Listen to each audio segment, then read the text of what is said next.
You're listening to GotTechED the Podcast with your hosts, Eric Geis and Nick Johnson.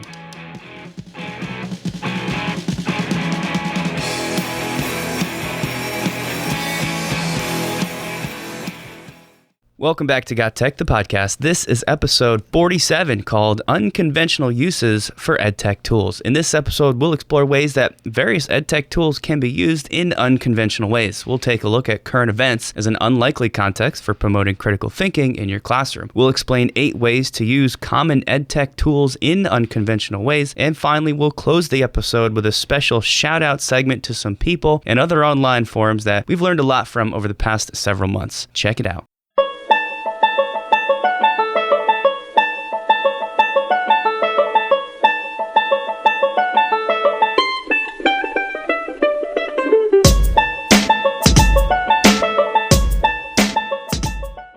So this morning I woke up and I put my pants on just like I do every single day, and I get ready for work, but I just feel like I'm in a goofy mood for the recording day of episode number 47. I think part of it's the temperature. It's like this crazy winter blast that's kind of rushing through here in early November, and it's just kind of throwing me off. I don't know if that's your problem, but it's like freezing cold outside. I feel like it's not supposed to be that cold yet, but it is. It does kind of have a weird vibe. I think we've been blessed with warmer weather over the last 2 years, and we only get these little pockets of cold weather, and I mean it's minimal. But today, I don't know. There's just something about it. I woke up. I didn't really get a great night's sleep. Kids were up here and there. I was rocking my middle one for at least 2 hours during the night.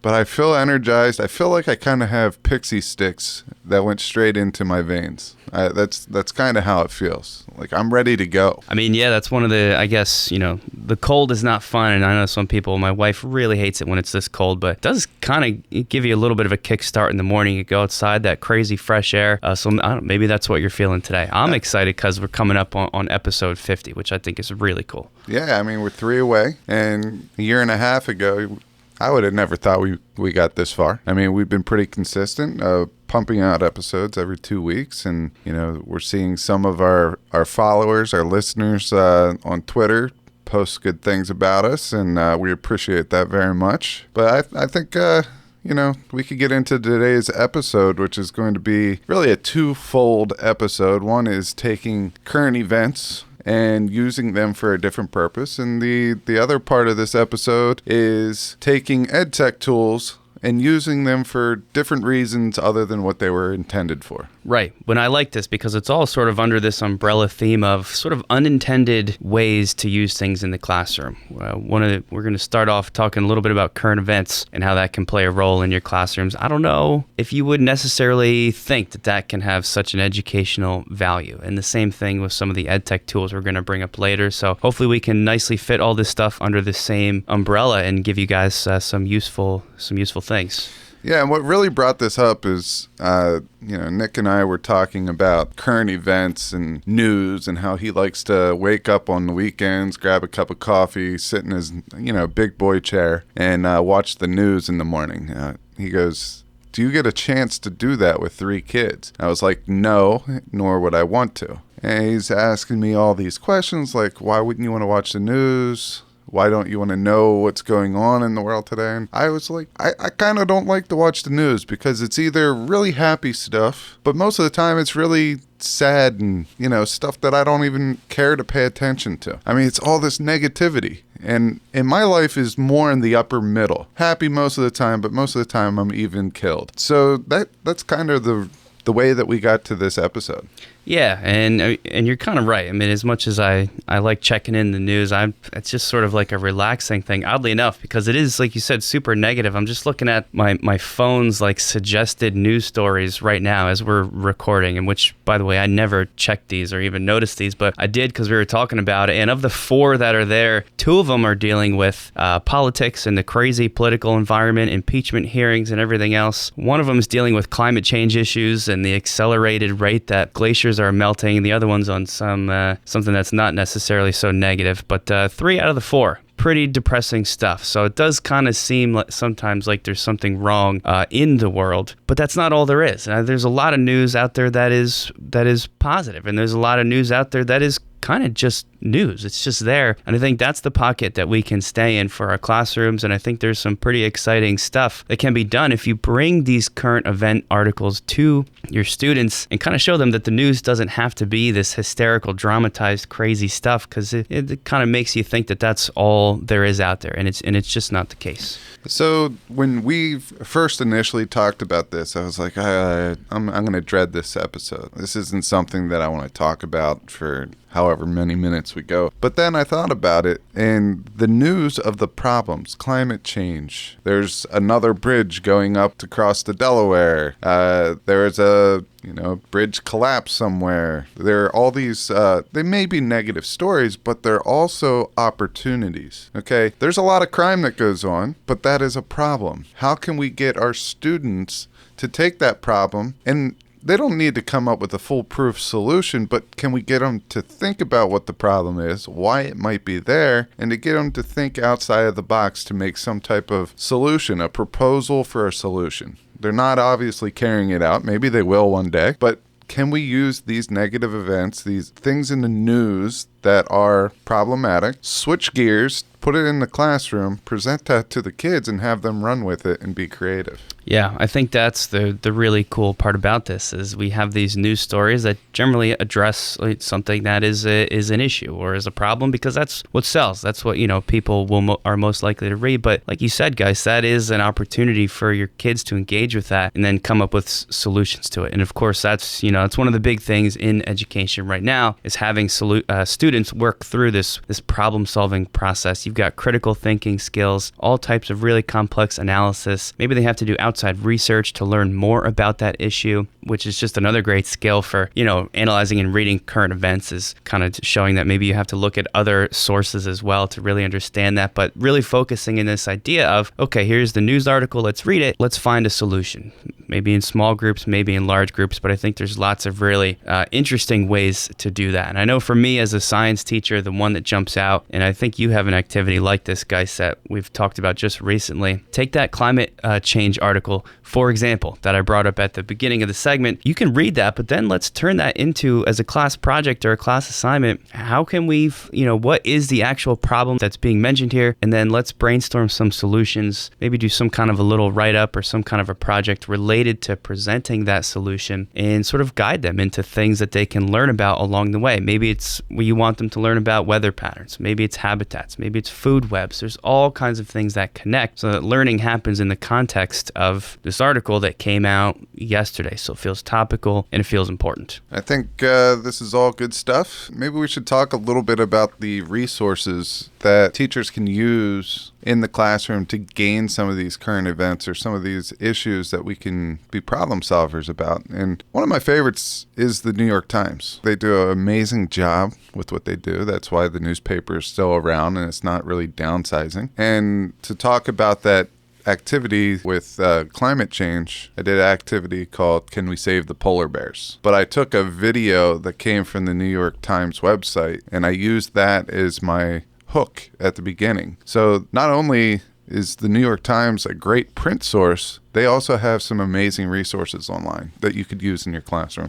Yeah, I think this is really neat. If you go to the New York Times website, they actually, and this is for educational purposes, I have a link, we'll have a link in the show notes for one that's specifically for math teachers, just because I was thinking, well, math might be like the not toughest one to find news stories for, but maybe it seems the most disconnected. But even something like math, or you wouldn't think a news story would focus specifically on that, you can go to the New York Times and they have a searchable page where it's actually under the science heading, but within science, there's a mathematics option, and it's a list of all the most recent, so they do it sort of chronologically, the most recent New York Times articles that connect to math in some way. So here's one from October 23rd. It's called Art by the Numbers. Another one where theory meets chalk, dust flies. So even something as obscure as like a math teacher where you wouldn't normally think that it fits in, you can go to a place like this for, reliable current things, and it's obviously a well-respected one as well, so you can kind of have that as a resource. One of my favorites that we've used before on the show for some of the games that Geis and I like to play is called ScienceDaily.com. Science Daily is awesome for current research that's taking place. It's called Science Daily, but there's all kinds of things. There's, your hard sciences like chemistry, but they branch out to math and psychology and all sorts of other stuff that you wouldn't necessarily expect as like a raw science. So that's another one of my favorites. I'll just hop right in and I'll go with another one of my go-tos, and this is studentnewsdaily.com. You go there, it has a political topic, it has some current event topics, it gives you a whole resource section of other reputable websites that provide current events. So that's another one. We all love Newsella, and Newsella will take these articles that are in the news and other topics and make them reading appropriate for your students so you can easily differentiate your articles. They'll still get the same gist or meaning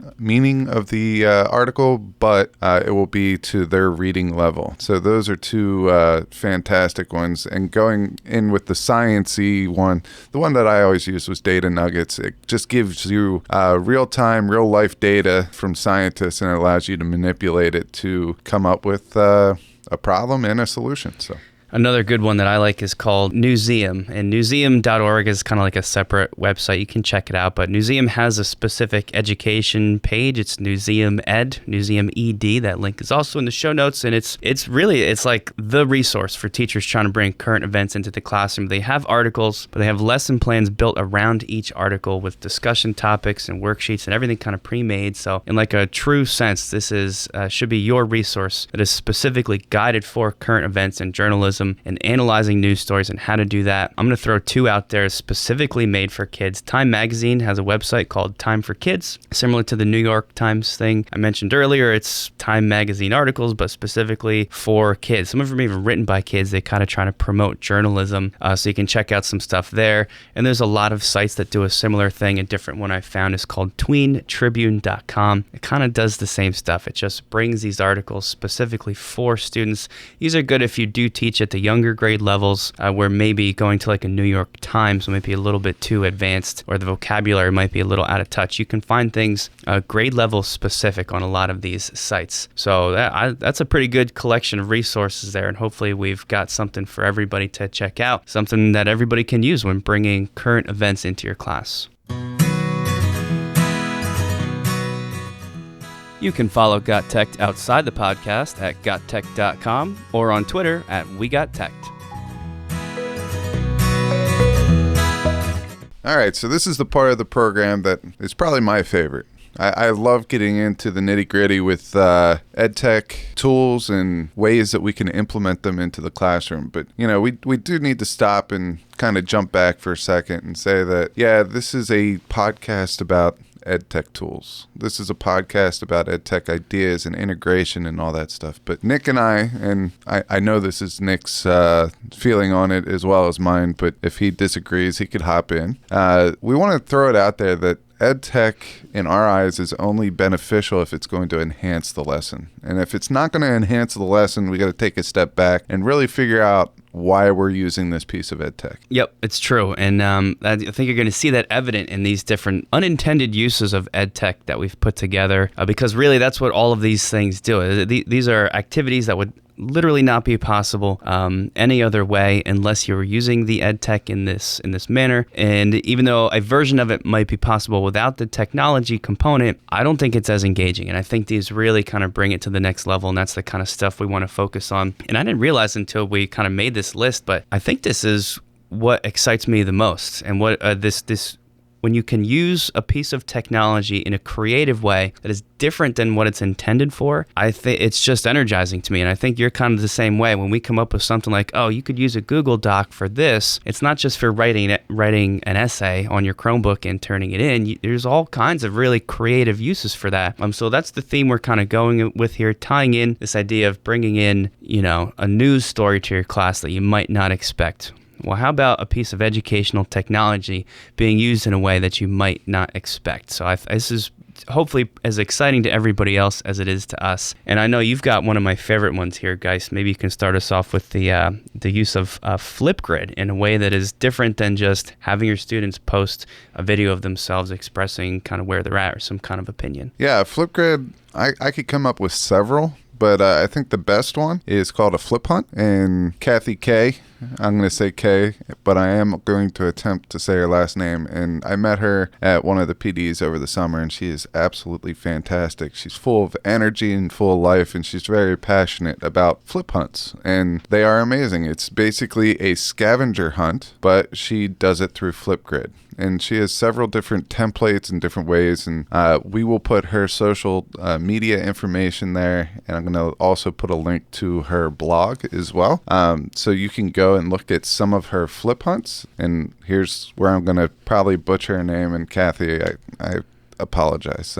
Kathy Kiersnowski. I think that's pretty close. Sounded but we'll good. see. But she was amazing. She went over some Flipgrid tips, tricks, updates during this professional development, but she showed me the flip hunt. And I think that would be very, very fun for the students, and I could see how it could be content driven, so I'm all about this one. But just sticking along with the Flipgrid, basically this idea of flip hunts really sparked another idea in me, and I want to make a murder mystery using Flipgrid. All right, so I'm going to have several of our teachers here at the school play our characters, and they're going to have to record their alibis. And then each kid or group of kids in the class, they're going to play our detectives. And if they want to ask any follow-up questions, they can do so. And then our teachers can answer those questions while staying close to the script that we give them at the beginning. So that's going to be our murder mystery. And then at the end, we'll actually have, after they try to come up with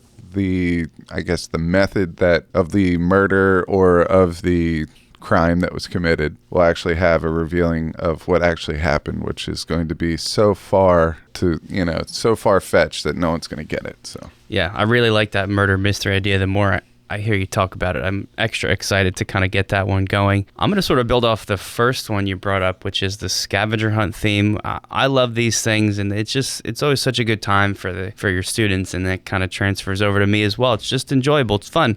You can use Flipgrid for a scavenger hunt called a flip hunt. You can also I don't know if it's a simpler version, maybe it might be a little bit more work, but we talk about QR codes a lot. Normally you just think about a QR code as you scan the little code with your phone and it takes you somewhere to a website that you want people to see in your classroom. Maybe it goes to, I don't know, an answer key for your students to check their work. You can also use QR codes to make a scavenger hunt. The clues themselves are the QR codes. You start the students with, maybe they all start on the same QR. They scan it. As they scan it, it takes them to some kind of a question or a challenge or a puzzle to solve. The result of that puzzle brings them to a location. You can do this physically, where they actually maybe go to that location if you've got approval to send them around the school or maybe even outside. But they go there for the next QR code, and that's the next clue that gives them the next puzzle that takes them to the next QR code. It's just kind of a fun, unique way to kind of introduce these clues from stage to stage.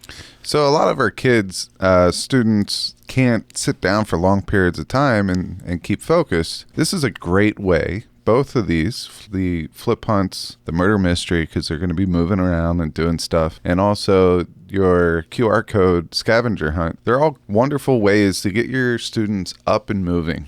And that is in itself is going to help the learning process, but it's also gamifying the classroom. It's gamifying the lesson, and that is another motivational factor. So as you keep piling on these motivational factors, that's going to enhance the lesson in itself.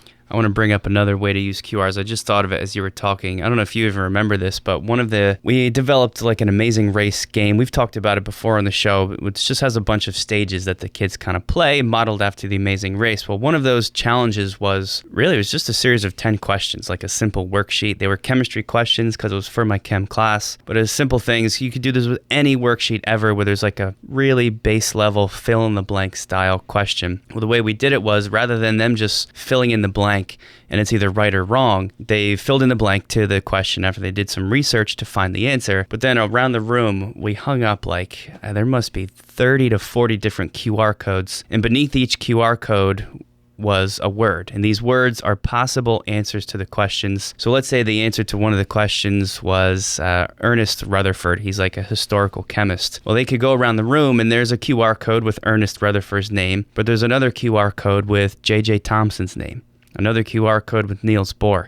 So they have multiple options for that particular question, and they have to actually find the answer as Rutherford to scan the proper QR. When they scan the QR code, it just gives them some kind of a word for like a secret message or some clue to the next stage. But if they get it wrong, if they think the answer is Niels Bohr, then they scan the Niels Bohr QR, and it gives them false information. So they might end up in the wrong spot. But the fun part for them, and you just talked getting them up and moving, is these QR codes are all around the room. So they have to really kind of walk around, check each one, read each one. They're not supposed to run, but they get moving quick, and it's just like another fun way you can use QRs to kind of get kids moving and add this gamification element. I just thought of another QR code way of using it. I do a lot of physical escape the rooms. I do digital as well, but physical escape the rooms are my favorite because it's very hands-on. And for one of the history ones, we have a piece of graph paper, and on that piece of graph paper, certain boxes have the number 1 in it and certain boxes have the number 10, and then I put this little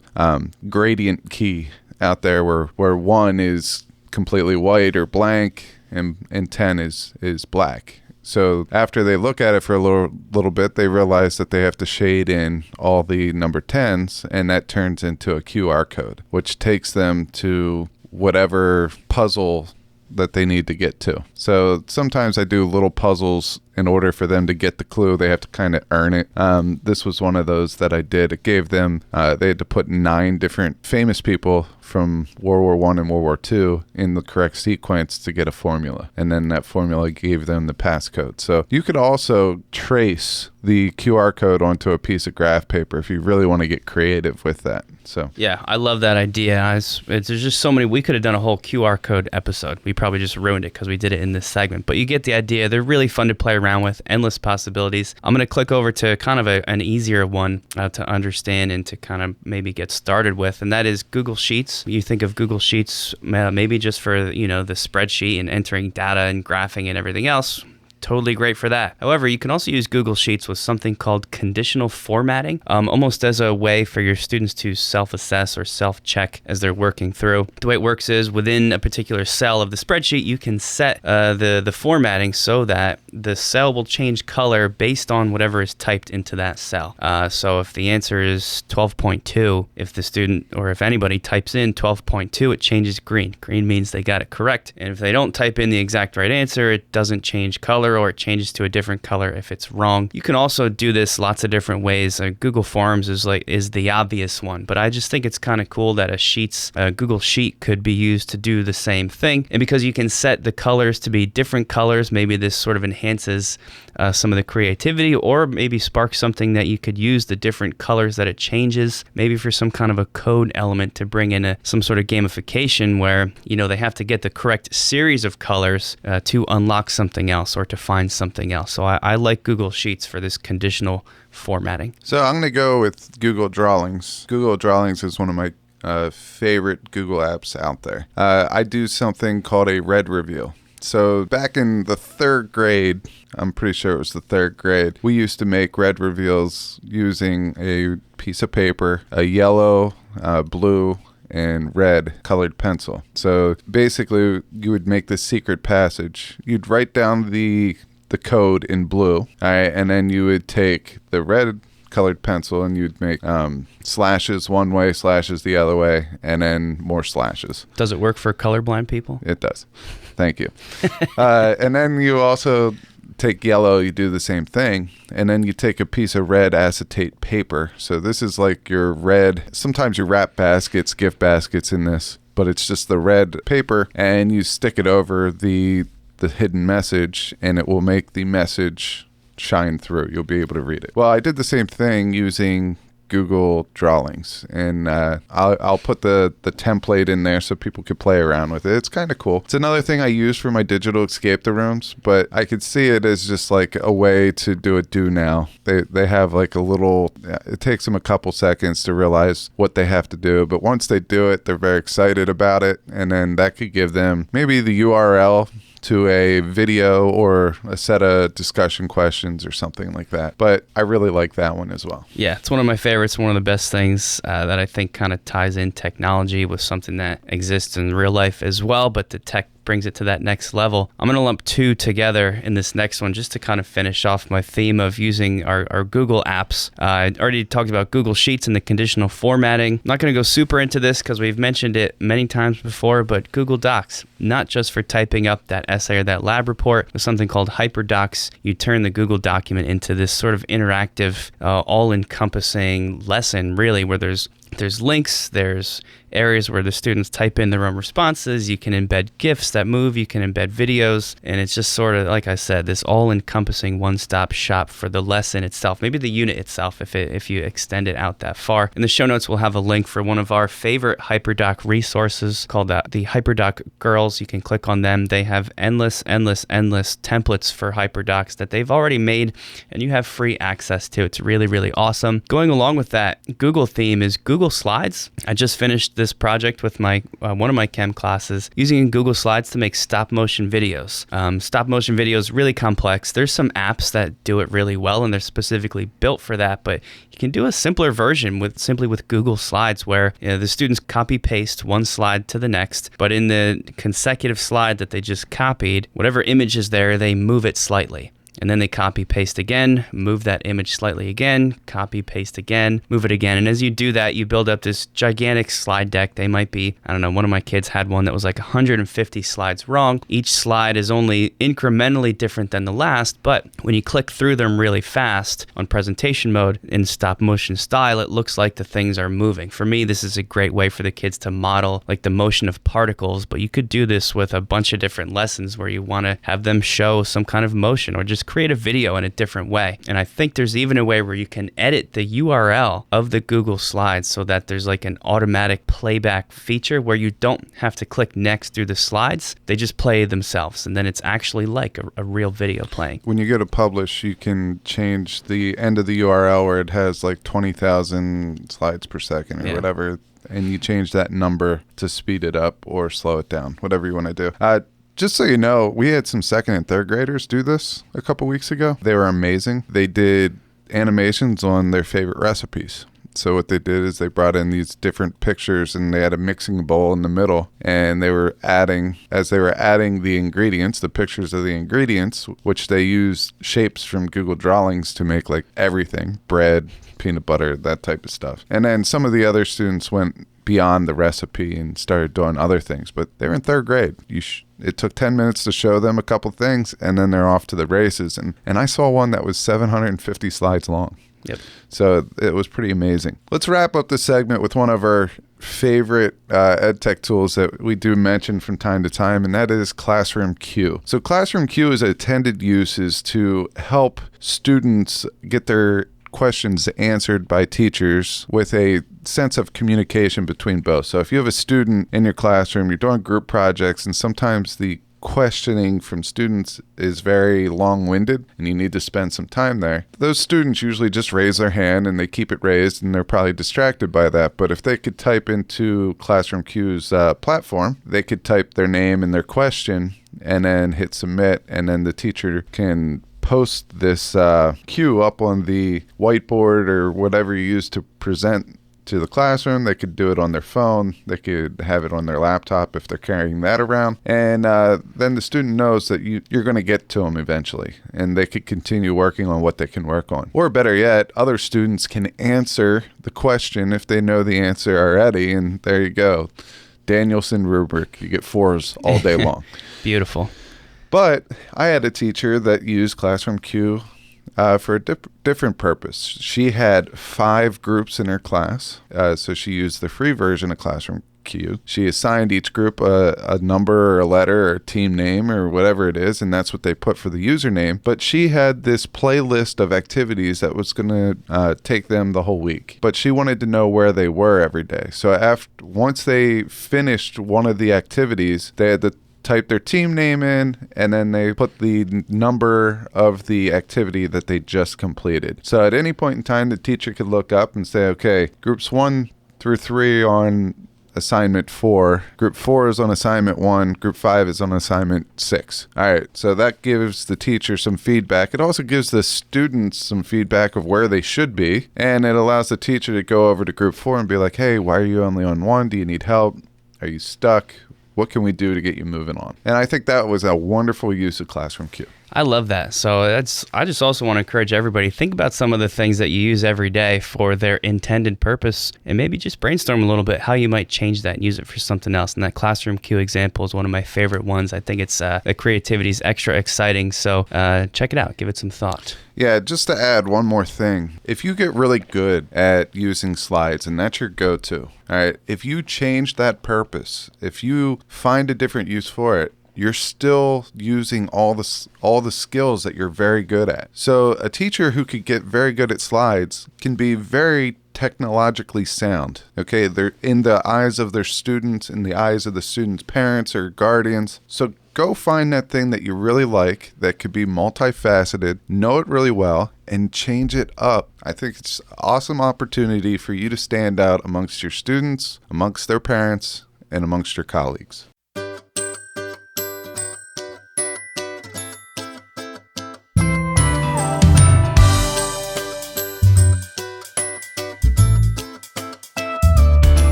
So we thought we'd close out the episode in a slightly different way this time, and that is just sort of acknowledging this educational technology world. It's such an exciting space. If you're listening to the show, you probably already know that, and you're involved with all the Twitter chats that go on. You're on Instagram and you're checking teacher hashtags and seeing what's out there, and it's so positive. And there's so many people, so many teachers, both active in education and outside of it for different organizations and corporations, and it's just exciting to be a part of. And I guess with Thanksgiving coming up relatively soon, it kind of got Geis and I thinking about this world that we're a part of, and about all of the support that you get every single day. It's unique in that there's so many different teacher websites and blogs and podcasts, but it's not a competitive market. Everybody is out there to help everybody else. We go on each other's podcasts, we blog about each other's pages, and I think that comes from just being educators in general. We're doing this, right, to help students learn, and I think that kind of extends to our colleagues as well.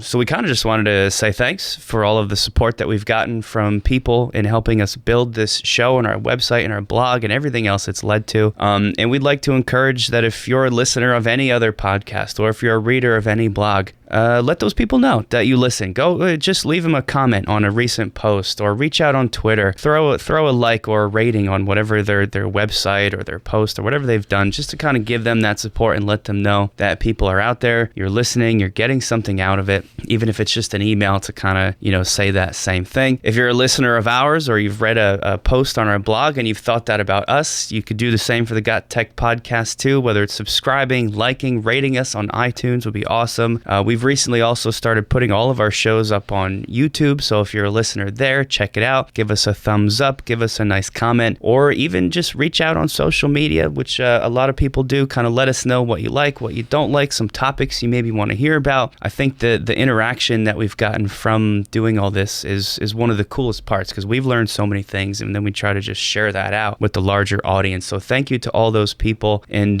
we kind of put together a list, right, guys, of some general shout outs we'd like to throw out there today. Yeah, absolutely. Over the last couple of weeks, we've I guess since the podcast day in September, International Podcast Day, we got some pretty cool opportunities that came our way, and we just wanted to say a quick thank you. And probably the most recent was Ray Hewart, part of the Teach Better team. She posted her 12 educational podcasts that she's recommending at the time. The Teach Better team just had their Teach Better conference, and I was so jealous that we weren't able to make it out there. It just was a scheduling conflict for us, but I heard a lot of great things. I was following the hashtag TeachBetter19. I can't wait for next year, because I'm going to definitely make it out there one way or another. If I have to, pay an Uber driver to take me out there or drive out there myself, I'm doing it. But we wanted to throw a shout out to Ray, because she's showed us a lot of support, as well as the Teach Better team.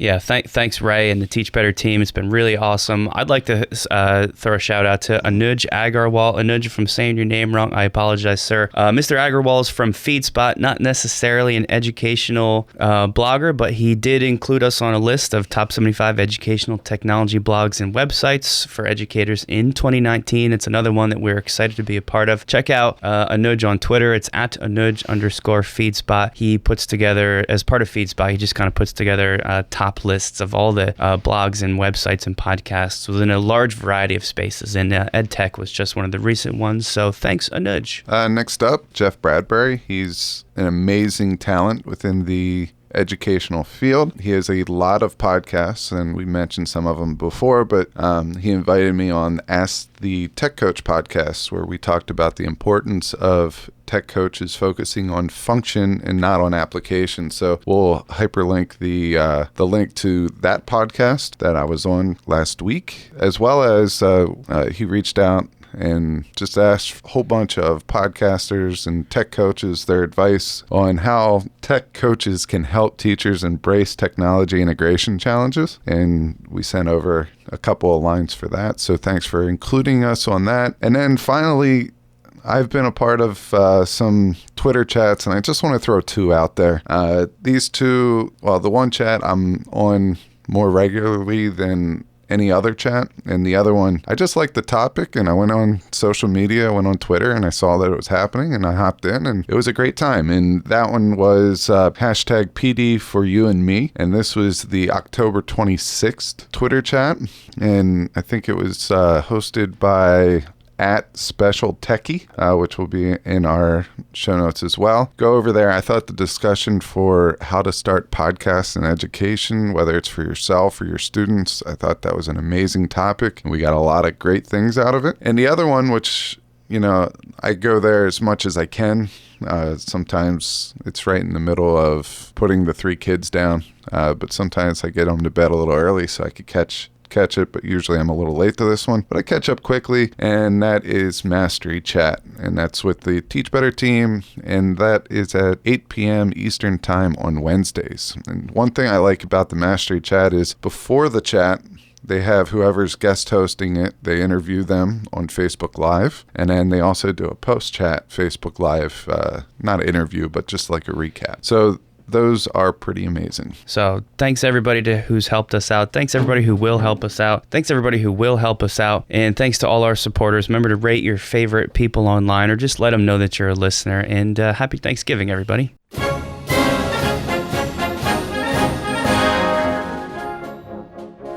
Thanks for listening to GotTech the Podcast. Remember to subscribe to our show and follow us at We Got Tech on Twitter so you can stay up to date with the latest episode releases, blog posts, product reviews, and PD announcements. You can also follow Geis and I individually at Geis Got Tech and at Nick Got Tech on Twitter, or on Instagram at Nick Got Tech. Finally, remember to check out our website, GotTechED.com, where we post all our episodes, articles, and resources available to you for free. Until next time.